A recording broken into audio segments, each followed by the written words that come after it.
Mr. President,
my fellow Nigerians, I speak to you today with a heavy heart and sense of responsibility, aware of the turmoil and violent protests unleashed in some of our states.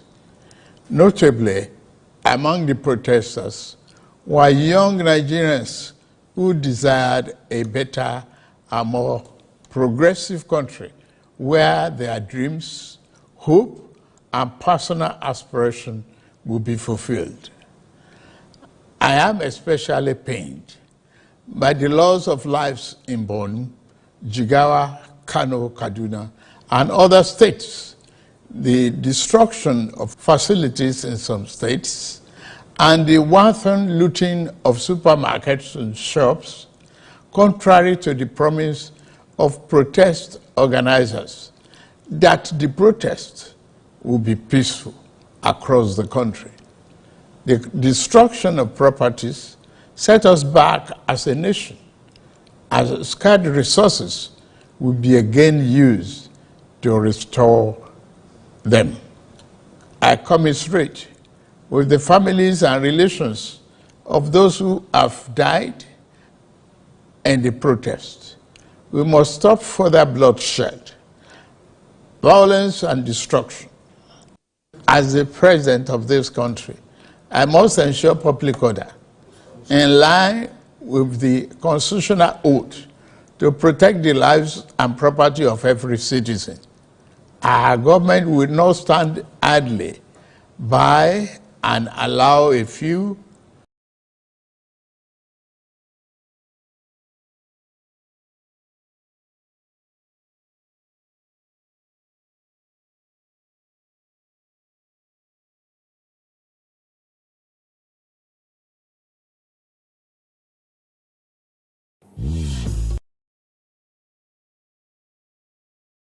with a clear political agenda to tear this nation apart.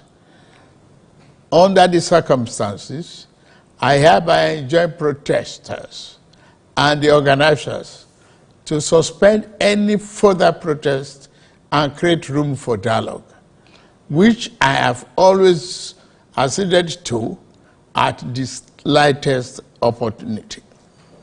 Nigeria requires all hands on deck and need us all, regardless of age, party, tribe, religion, or other divides, to work together, reshaping our destiny as a nation. To those who have taken undue advantage of this situation to threaten any section of this country, be warned. The law will catch up with you. There is no place for ethnic bigotry or such threats in the Nigeria we seek to build. Our democracy progresses when the constitutional rights of every Nigerian are respected and protected. Our law enforcement agencies should continue to ensure full protection of life and properties of innocent citizens in a responsible manner. My vision for our country is one of a just and prosperous nation where each person may enjoy the peace, freedom, and meaningful livelihood that only democratic good governance can provide. One that is open, transparent, and accountable to the Nigerian people. For decades, our economy has remained anemic and taken a dip because of many misalignments that have stunted our growth. Just over a year ago, our dear country, Nigeria, reached a point where we couldn't afford to continue the use of temporary solutions to solve long-term problems for the sake of now and our unborn generations. I therefore took the painful yet necessary decision to remove fuel subsidy and abolish multiple foreign exchange system, which had constituted a noose around the economic jugular of our nation and impede our economic development and progress. These actions block the greedy and the profit that smugglers and rent seekers made.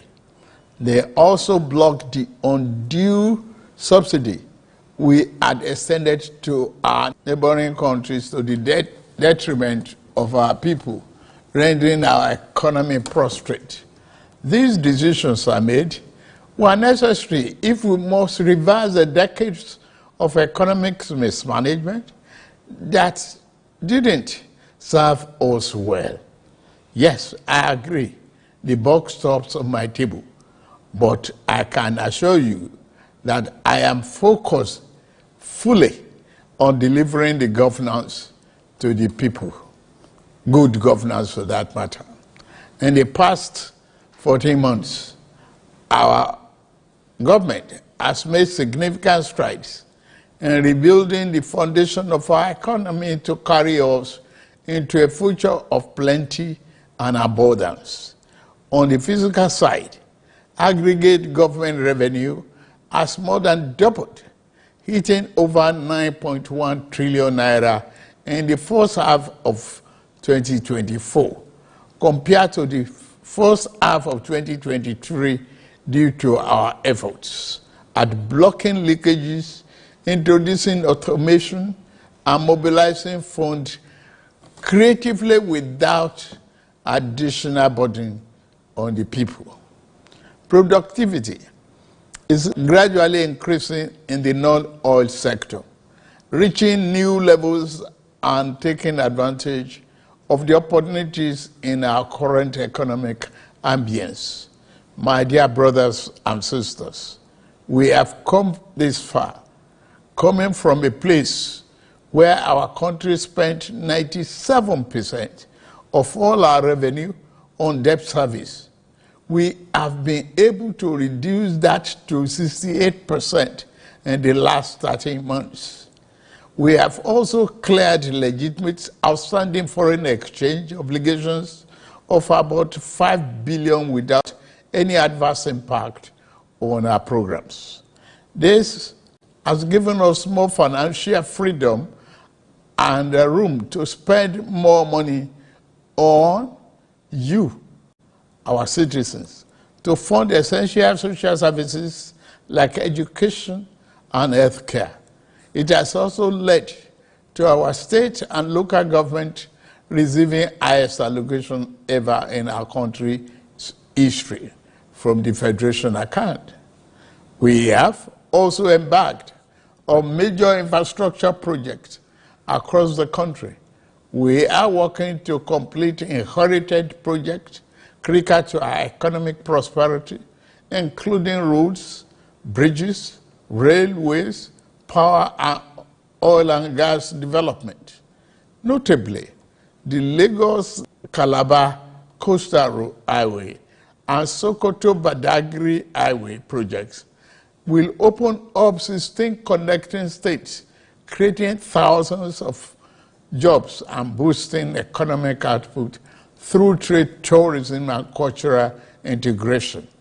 Our once declining oil and gas industry is experiencing a resurgence on the back of the reforms I announced in May 2024 to address the gaps in the Petroleum Industry Act.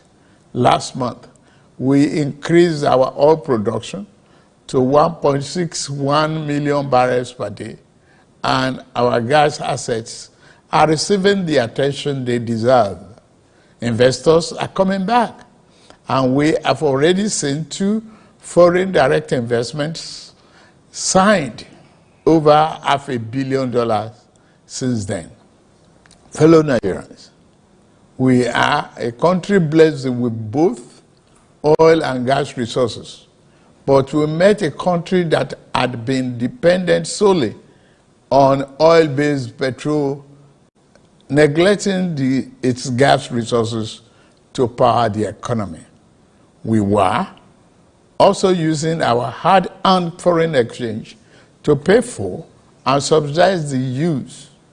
To address this, we immediately launched our compressed natural gas initiative, CNG, to power our transportation economy and bring us down.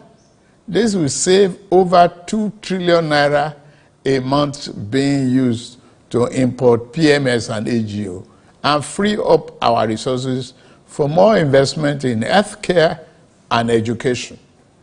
To this end, we'll be distributing 1 million kits of extremely low or no cost to commercial vehicles that transport people and goods and who currently consume 80% of imported PMS and AGO.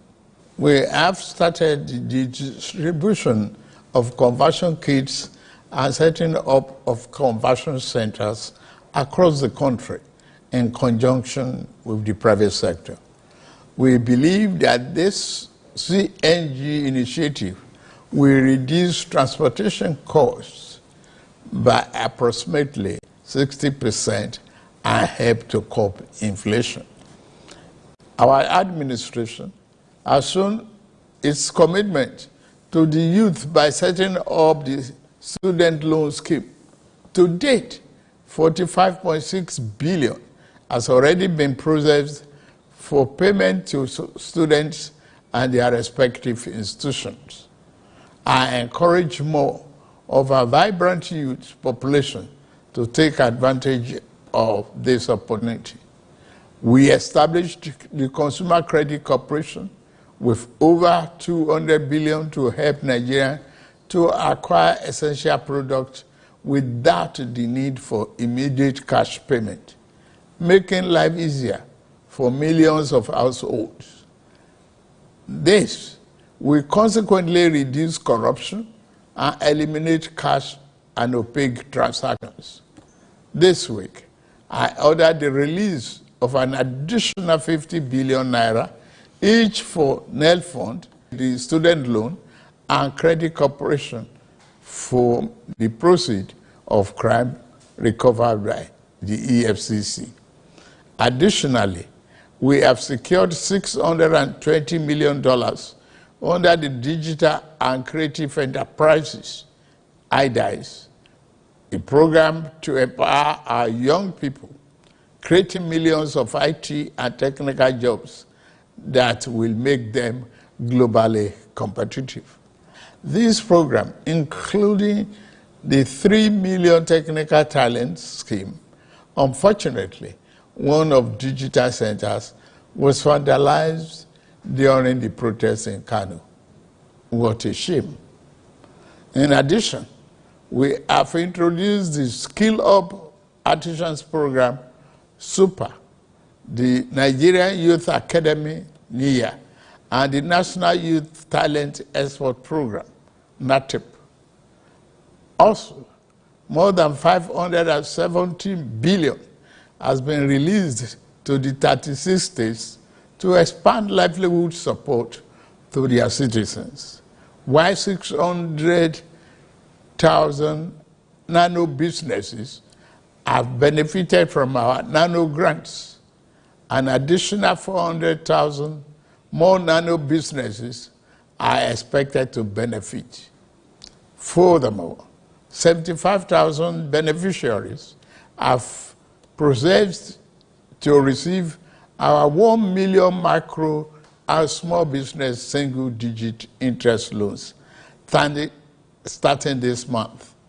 We have also built 10 MSME hubs within the past year, created 240,000 jobs through them, and 5 more hubs are in progress, which will be ready by October this year.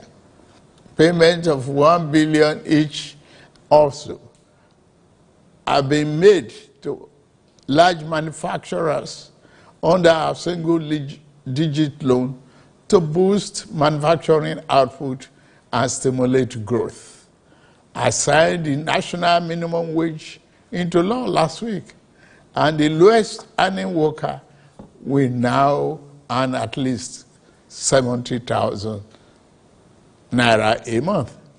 6 months ago in Kasana, Abuja, I inaugurated the first phase of our ambitious housing initiative, the Renew Hope City and Estate. This project is the first of 6 we have planned across the nation's geopolitical zones.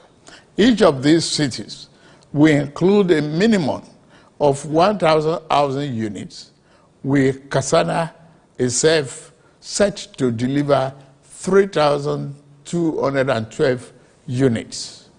In addition to this city project, we are also launching the Renew Hope Estate in every state, each comprising 500 housing units. Our goal is to complete a total of 100,000 housing units over the next 3 years.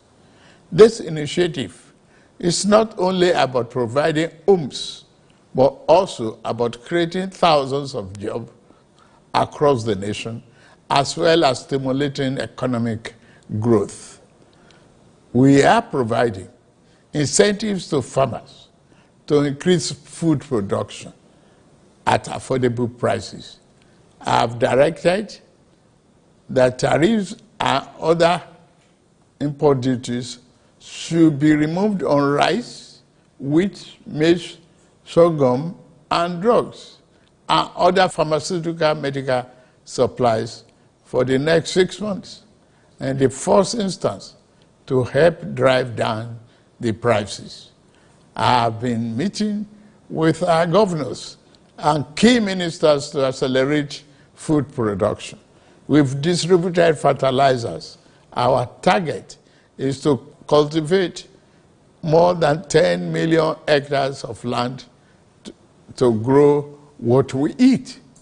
The federal government will provide all necessary incentives for this initiative, whilst the state provide the land, which will put millions of our people to work and further increase food production. In the past few months, we have also ordered mechanized farming equipment, such as tractors and planters, worth billions of naira from the United States, Belarus, and Brazil. I can confirm to you that the equipment is on the way. My dear Nigerians, especially our youths, I have heard you loud and clear. I understand the pain and the frustration that drive this protest, and I want to assure you that our government is committed to listening and addressing the concerns of our citizens. But we must not let violence and destruction tear our nation apart. We must work together to build a brighter future where every Nigerian can live with dignity and prosperity. The task before us is a collective one, and I am leading the charge as your president.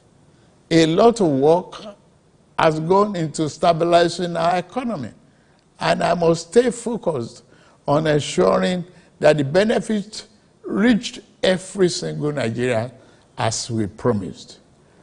My administration is working very hard to improve and expand our national infrastructure and create more opportunities for our young people. Let nobody misinform and miseducate you about your country or tell you that your government does not care about you. Although there have been many dashed hopes in the past, we are in a new era of renewed hope. We are working hard, and the result will soon be visible and concrete for everyone to see, feel, and enjoy. Let us work together to build a brighter future for ourselves and for generations to come. Let's choose hope over fear, unity over division, and progress over stagnation. The economy is recovering. Please, don't shut out this oxygen. Now that we have been enjoying democratic governance for 25 years, do not let the extremists of enemies of democracy use you to promote an unconstitutional agenda that will set us back on our democratic journey. Forward ever, backward never. In conclusion, security operatives should continue to maintain peace, law, and order in our country, following the necessary Convention on Human Rights, to which Nigeria is a signatory. The safety and security of all Nigerians are paramount. Thank God and thank you for your attention. And may God continue to bless our great nation. Thank you very much.